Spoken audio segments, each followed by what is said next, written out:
Computer, begin historical record playback. Subject, the human patient's breaking point, I say, adjusting my recording apparatus.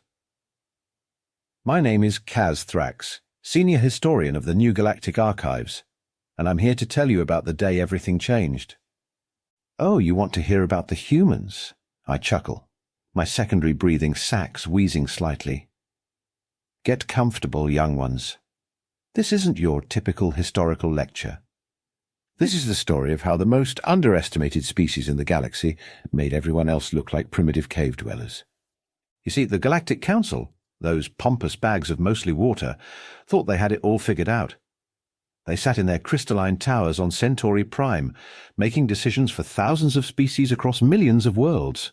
And then they met the humans. But historian Kaz Thrax, my students often ask, how could anyone underestimate the humans?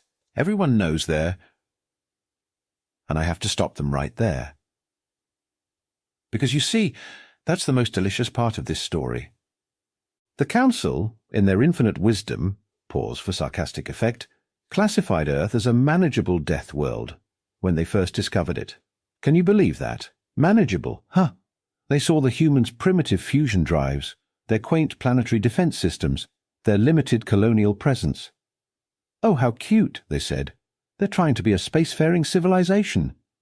The Council patronized them at every turn. No, no, dear humans, you can't build colonies there. It might disturb the local wildlife. Meanwhile, the Vraxian Empire was strip mining entire systems. Oh, you'll need to register that ship design with us first, they'd say, while the Zenth Collective was literally building ships that could crack planets. I remember attending one of the early council sessions. Ambassador Chan from Earth sat there smiling politely while High Councillor Zignax lectured her about responsible species management. That smile, by the void, if we'd only known what that smile meant. But they seemed so nice. That's what everyone said afterward. So pleasant, so agreeable, so accommodating. They took every restriction, every regulation, every patronizing pat on the head with those enigmatic smiles. They didn't protest when their mining rights were restricted. They didn't complain when their terraform requests were denied. They just smiled and adapted. And the Council thought this meant the humans knew their place. They actually congratulated themselves on successfully integrating a Death World species into galactic society. If only they'd bothered to study human history. If only they'd looked closer at those smiles. Because here's the thing about humans that the Council never understood. Their patience isn't infinite. Their politeness isn't weakness. And those smiles, they weren't submission. They were warnings. Computer, mark historical notation, I wheeze, taking a moment to moisturize my speaking membranes. This is where the real story begins. The story of how the humans finally stopped being nice. The Council's fatal dance with human patience began on what they call Standard Cycle 2847. I remember it clearly. The Council chambers were particularly stuffy that day, filled with the usual self-important dignitaries and their endless array of assistants. High Councillor Zignax, that insufferable windbag, stood at the central podium, announcing what he thought would be just another routine restriction on human activities. The Council has determined, he droned in that grating harmonic voice of his, that human expansion into the Orion Spur must be immediately halted. Ambassador Maya Rodriguez sat in the human delegation's booth, and oh, how I wish I had captured this moment on holovid. She didn't smile. For the first time in recorded Council history, a human diplomat didn't smile. "Honourable Council," she said, standing with a grace that made Zignax's pompous posturing look like a drunken Glorbon at a mating ritual. "I must warn you that this decision will have consequences." The chamber erupted in surprised murmurs. A warning? From a human? The sheer audacity. Several council members actually laughed. Imagine that, laughing at a human warning. Looking back, it's almost enough to make you feel sorry for them, almost. "Ambassador Rodriguez," Zignax said, his tone dripping with condescension, "surely you understand that this is for the greater good of galactic stability." Your species' rapid expansion is making other members uncomfortable. Maya Rodriguez lifted an eyebrow. Such a simple gesture, yet it sent chills down my dorsal ridges. Uncomfortable, she repeated, letting the word hang in the air like a plasma charge about to detonate. I see. And the Vraxians' complete destruction of the Rigel system's resources made you comfortable. That's when she pulled out a data crystal, bright blue, standard council format. Before you vote on this restriction, she said, I'd like to present some economic projections. Now, what happened next was, well, it was beautiful, in a terrifying sort of way. Rodriguez began outlining how human corporations had, quite legally and quite thoroughly, become essential to galactic trade. Human shipping companies handled 40% of all interstellar cargo. Human mining operations provided 35% of all rare earth elements. Human medical technologies were being used in 60% of all major hospitals. But these are precisely why we must restrict your expansion, Councillor Tapax interrupted. You're becoming too influential. Rodriguez's laugh. Oh, that laugh. It wasn't mocking or angry. It was the kind of laugh you give when watching a child insist that the sky is green. Honourable Council, she said, you misunderstand. I'm not telling you this to boast.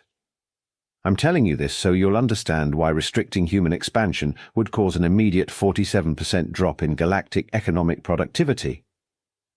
The silence that followed was deafening. Several council members began frantically checking their own datapads. The Zenth representative actually turned a shade of purple I'd never seen before. This is economic blackmail, Zignax sputtered. Not at all, Rodriguez replied, that famous human smile finally returning. This is simply cause and effect. You restrict our expansion. We have to reduce our operations. Basic business practice. Nothing personal. The vote was delayed, of course, but the damage was done. For the first time, the council realized that while they'd been busy patting humans on the head, humans had been quietly building something far more powerful than warships. Economic interdependence. Computer. Historical notation. I pause. My throat sacks dry from excitement. This marked the first public display of human resistance. But more importantly, it was the day the Council learned that humans had mastered a form of warfare they hadn't even recognized as warfare. They should have heeded Rodriguez's warning. Should have noticed how human ships were already repositioning throughout the galaxy, how human corporations were quietly stockpiling resources. Should have realized that humans don't just plan for success. They plan for failure too. But the Council, in their infinite wisdom, decided to double down. After all, what could one Deathworld species possibly do against the combined might of the Galactic Council? Oh, my young students, what they were about to learn. The Council's response to human economic maneuvering was, predictably, as subtle as a supernova. They decided to blockade Earth. Yes, you heard that correctly. They tried to blockade a Deathworld, but here's where it gets interesting. Deploy the 7th Enforcement Fleet, High Councillor Zignax commanded, probably expecting the humans to cower before such an impressive display of force. The fleet materialized in the Sol system, 200 warships, arranged in the standard Galactic Council blockade formation. Quite impressive if you like that sort of thing. Enter Admiral James Chen, commander of Earth's supposedly modest defense force. Now, there's something you should know about Chen. He had a reputation for being unnaturally calm, the kind of calm that makes predators nervous. When the Council fleet arrived, Chen sent them a message. Just 3 words. Welcome to Sol. The Council commander, some uptight Vraxian named Krell, demanded immediate human compliance with the blockade. Chen's response? He invited them to watch a mining operation. Yes, a mining operation. The Council fleet actually began broadcasting amused messages among themselves about primitive human attempts at distraction. That's when Chen unveiled what he called Operation Rockhopper. See, while everyone was focused on the blockade, human mining ships had been quietly positioning themselves throughout the asteroid belt. Nothing unusual there. Humans were always mucking about with asteroids. But these weren't ordinary mining ships. Oh no, These were the new XM-457 Wolverine-class mining vessels. The Council had approved their design themselves, classified them as harmless resource extraction vehicles. "Beginning standard mining operations," Chen announced pleasantly. "We apologize for any gravitational disturbances." The mining ships activated their gravity manipulation fields, ostensibly for moving asteroids. But Chen had discovered something interesting. When you align multiple gravity fields just right, you create what humans call a gravitational lens. Suddenly, every asteroid within range became a potential projectile. The Council fleet found themselves in the middle of what Chen later described as a game of solar system-sized pinball. "This is an act of war," Krell screeched over the comms. "Not at all," Chen replied, sounding for all the world like he was discussing lunch plans. "We're simply conducting approved mining operations. If your ships happen to be in the path of our legally sanctioned asteroid movement, well, that's hardly our fault, is it?" One by one, the Council ships had to move out of formation to avoid the suddenly very mobile asteroids. Every time they tried to regroup, another wave of mining operations would force them to scatter. The best part? Not a single weapon was fired. The humans were literally rearranging the solar system with approved civilian equipment, and there wasn't a thing the Council could do about it. "Perhaps," Chen suggested after 3 days of this astronomical ballet, "your fleet would be more comfortable observing from a safer distance. Say, outside the solar system." The Council fleet retreated.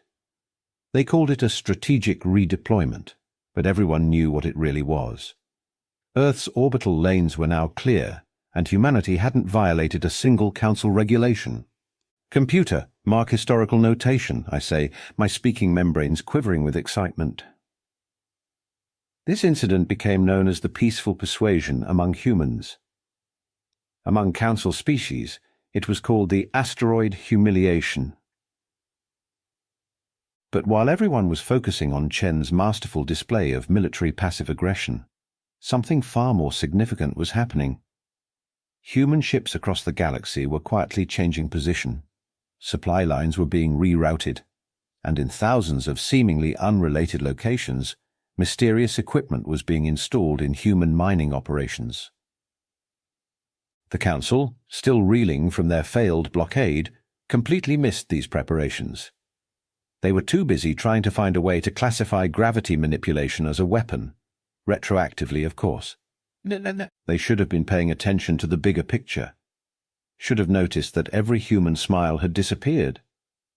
Should have remembered that on Earth, the calm before the storm is when things are most dangerous. But they didn't. And that's why nobody was prepared for what happened next. You know what's fascinating about humans? Their concept of lines in the sand. Most species have limits, of course, but humans? They draw their lines with absolute clarity, and when you cross them, well, that's what we're about to discuss. The Council's fatal mistake occurred on what humans call Tuesday, just a regular Tuesday. The medical ship, Hope's Light, was en route to the Centauri colony, carrying vaccines for a particularly nasty strain of space flu. Dr. Alexandra Patel, the ship's commander, had already earned legendary status across 3 sectors for her work in crisis medicine. Here's where the Council made their worst decision since trying to tax black holes.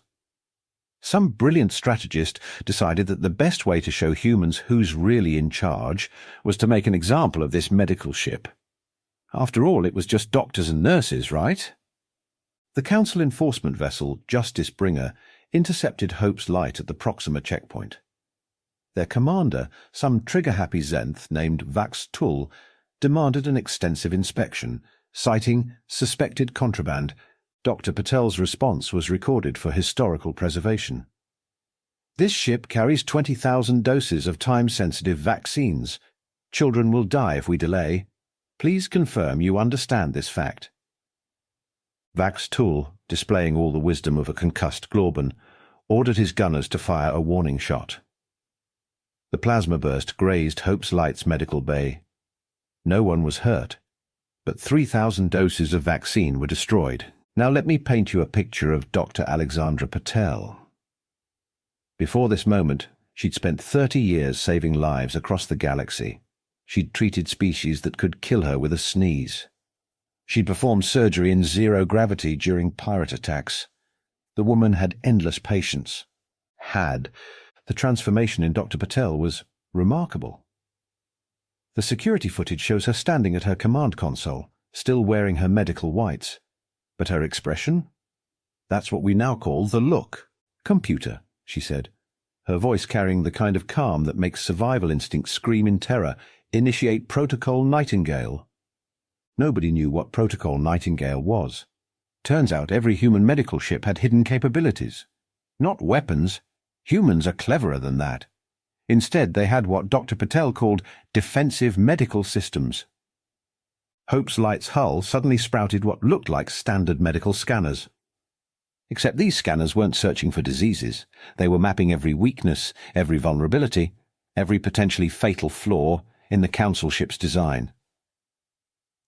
"Commander Vaxtol," Dr. Patel's voice carried across the comm channels. "Let me explain something in medical terms. You just turned my ship into a patient, and I'm a doctor.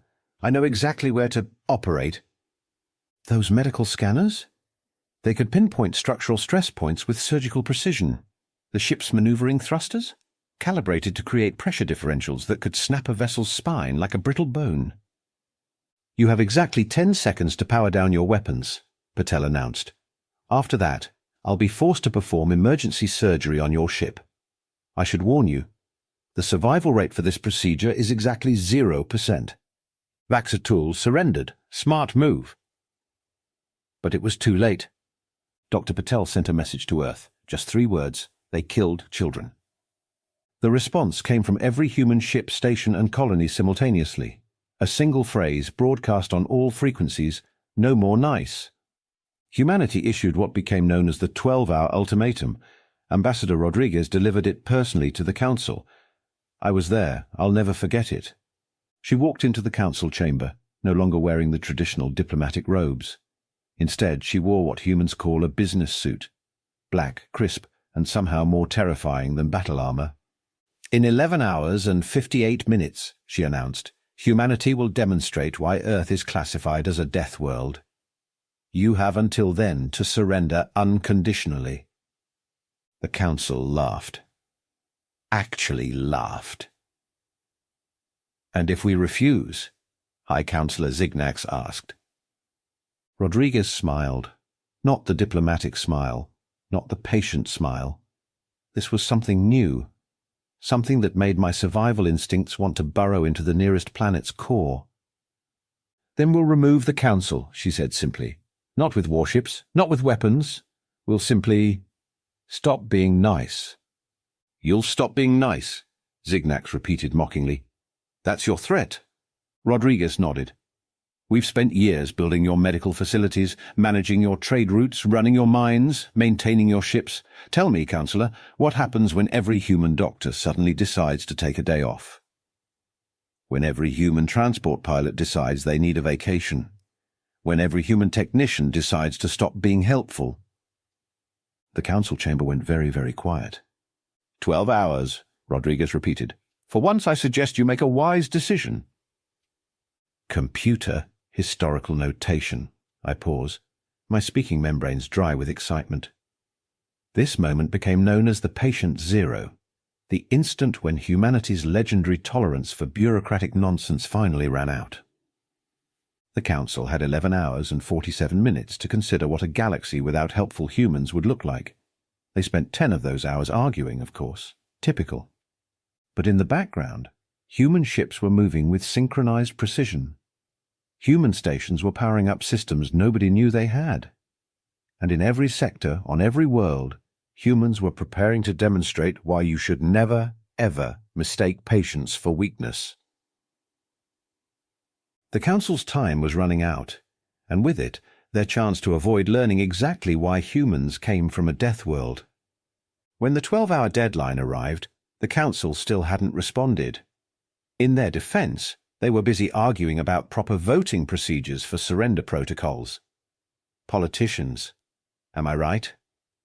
That's when Commander Olivia Blake's face appeared on every screen in Council space. Not just communication screens.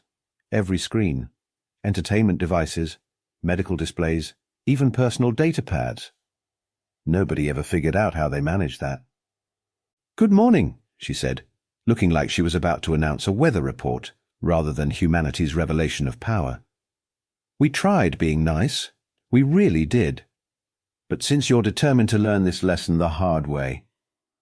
That's when the Ghost Fleet appeared, and when I say appeared, I mean literally materialized throughout Council space.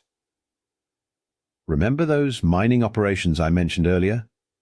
Turns out humans had been building ships inside asteroids. Thousands of them. The Ghost Fleet's emergence was, well, let me put it this way. Imagine you're a predator, very proud of your teeth and claws, and suddenly you realize you've been playing with something that was wearing fluffy sheep's clothing over battle armor. "For the past decade," Blake continued, her voice carrying that special kind of human calm that makes apex predators nervous, "while you were busy patronizing us, we built this fleet inside your own territory. Legally. Using approved mining permits. Would you like to know how?" The Council certainly wanted to know. So did everyone else watching. "Your own regulations state that mining operations can refine and shape extracted materials. Well, we just happened to shape them into ships.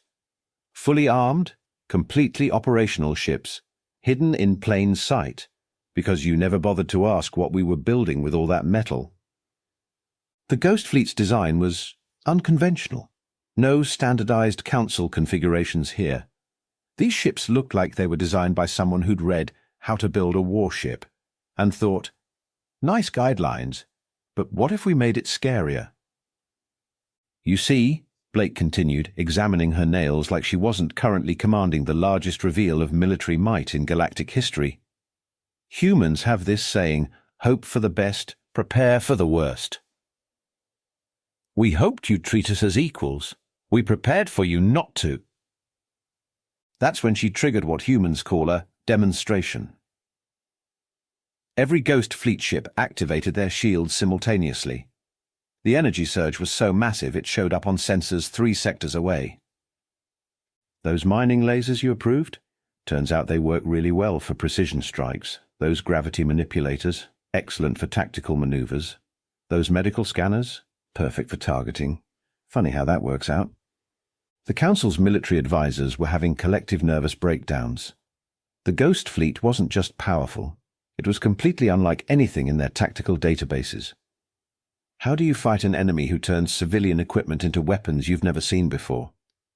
"But here's the best part," Blake said, now grinning like a teacher about to reveal the solution to a particularly clever puzzle. "We didn't break a single one of your regulations building this fleet. You approved every component, every system, every capability. You just never thought to ask why a simple Deathworld species would need industrial mining lasers powerful enough to cut through battleship armor." Then came the final blow. Blake leaned forward, her expression shifting to something that made hardened warrior species want to hide under their command consoles. "We tried being nice. We followed your rules. We filled out your forms. We smiled at your condescension. And how did you repay that patience? You threatened our children. So now you get to see what happens when humans decide that being nice isn't worth the effort." "Computer, historical notation," I interject, trying to keep my voice steady. "This speech is now required study material in every major military academy in known space." The Council surrendered 20 minutes later. Probably a record for fastest political decision in their history. Amazing how quickly bureaucracy can move when there's a fleet of ships built by irritated humans in orbit. And that's how the galaxy learned that when humans say, "We tried being nice," it's not an admission of failure. It's a warning that they're about to demonstrate why nice was a courtesy, not a necessity. The Council's surrender was, as humans say, anticlimactic. No grand battles. No heroic last stands, just a bunch of politicians suddenly discovering they could, in fact, make decisions quickly when properly motivated. The signing ceremony was particularly memorable. Ambassador Rodriguez walked into the council chamber, carrying an archaic earth writing instrument, a fountain pen, she called it. Because some things, she announced, should be signed in ink, not digital signatures. The new galactic order established that day was different. Humans didn't demand revenge. They didn't strip anyone of power or demand reparations. Instead, they did something far more terrifying. They started actually fixing things. "We've reviewed your bureaucratic processes," Rodriguez told the trembling council members. "Did you know your standard permit application has 472 redundant steps? We've simplified it to 12. You're welcome." The reforms came swift and merciless. Trade routes? Reorganized for efficiency rather than political favoritism. Medical services? Standardized across species lines. Technology sharing? Mandatory, with safeguards against misuse. Most terrifying of all, they made everything make sense. "But what about our traditional procedures?" one council member wailed during a particularly dramatic reform session. "Your traditional procedures," Rodriguez replied with that new human smile, the one that suggested they were done playing nice but willing to be reasonable, once required 17 different permits to deliver emergency medical supplies. Traditions that cost lives are traditions that need updating. The humans appointed Dr. Alexandra Patel as head of the new Galactic Medical Corps. Her first action? Establishing emergency response protocols that didn't require paperwork during actual emergencies. Revolutionary concept, that. Admiral Chen took charge of reforming the military structure. He introduced this bizarre concept called practical training instead of ceremonial drills, the horror. Commander Blake. She turned the Ghost Fleet into a rapid response force for natural disasters and humanitarian crises. Those ships built in secret became symbols of hope rather than conquest. Clever humans. They knew the best way to prevent future conflicts was to make themselves indispensable, again. Computer, personal notation, I pause, my speaking membranes tingling with amusement. The humans' greatest victory wasn't in revealing their strength. It was in showing us how much better things could be if we just stopped being stupid about rules. Looking back now, cycles later, it's fascinating how they changed us. Not through force, though they certainly had that option. Not through economic pressure, though they could have crushed us there too. No, they changed us by simply showing us a better way. They kept their patience right up until we proved we didn't deserve it. Then they proved why Earth's classification should have read Deathworld. Approach with respect rather than manageable. These days, human diplomatic ships still carry medical supplies. Their mining vessels still help with resource extraction. Their traders still facilitate commerce. But nobody mistakes their helpfulness for weakness anymore. Nobody forgets what happened the last time humanity's patience ran out. Computer. Final historical notation, I say, preparing to end this recording. The humans have a saying, kindness should never be mistaken for weakness. The galaxy learned this lesson the hard way. And that, young ones, is why every species still tells stories about the day the Deathworlders decided to stop being nice. It's why every council chamber now has a small plaque that reads, "Patience is a virtue. Human patience is a warning." More importantly, it's why the galaxy finally learned that the most dangerous species isn't the one that bares its teeth first. It's the one that smiles, helps, builds, heals, and then reveals that every act of kindness was also preparation for war. End historical record, I announce, feeling satisfied with today's lecture. And remember, students, if a human ever tells you they're done being nice, don't walk away. Run.